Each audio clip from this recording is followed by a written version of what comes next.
Solve करते हैं problem 1.33। A cannon fire successively 2 shells with velocity v0 equal to 250 meter per second, the first at the angle theta 1 and second at the angle theta 2 to the horizontal, the azimuth being the same. Neglecting the air drag, find the time interval between firings leading to the collision of the shells.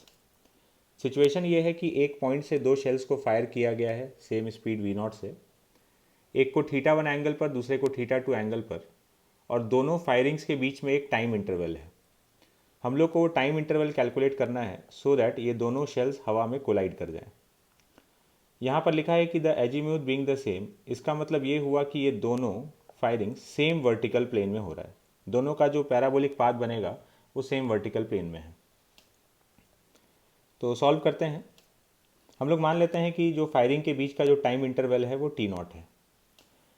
हम लोग किसी भी time t पर दोनों का coordinate लिखेंगे, इसका x, y, इसका x, y लिखेंगे, और अगर कोलिजन होना है तो दोनों के x कोऑर्डिनेट को इक्वेट कर देंगे और y कोऑर्डिनेट को इक्वेट कर देंगे।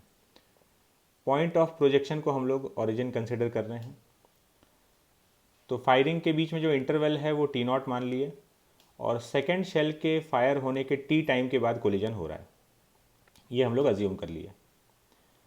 सो कोऑर्डिनेट ऑफ फर्स्ट पार्टिकल का कोऑर्डिनेट x1, y1। तो पहला वाला पार्टिकल फायर हुआ, उसके t0 टाइम के बाद दूसरा पार्टिकल फायर हुआ और उसके t टाइम के बाद कोलिजन हुआ।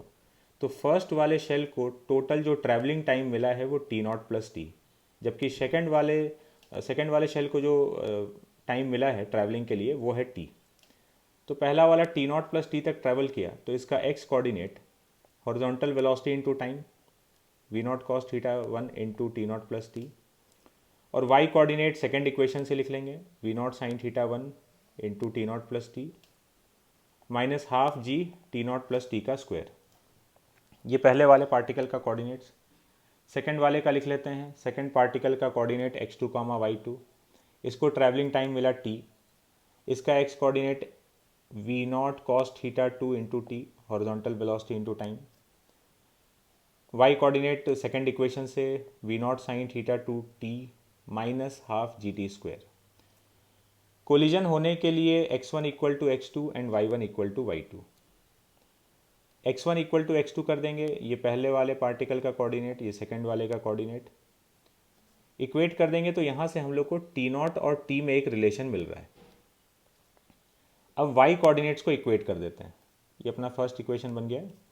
y कोऑर्डिनेट्स को इक्वेट कर देंगे तो ये पहले वाले पार्टिकल का y कोऑर्डिनेट, ये दूसरे वाले का y कोऑर्डिनेट, इसको सिंप्लीफाई करके हम लोग को कुछ इस टाइप का रिलेशन मिल गया।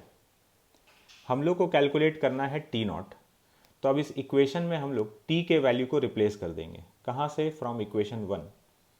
इक्वेशन नंबर 1 हम लोग को t और t0 का रिलेशन दे रहा था, तो यहाँ से t का वैल्यू हम लोग ये निकाल लिया, और इस t के वैल्यू को हम लोग इस इक्वेशन में जहाँ जहाँ t आ रहा है वहाँ सब्स्टिट्यूट कर देंगे।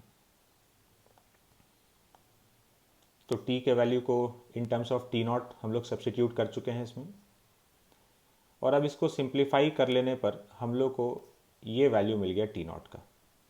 ये होना चाहिए दो फायरिंग के बीच का इंटरवल फॉर कोलिजन।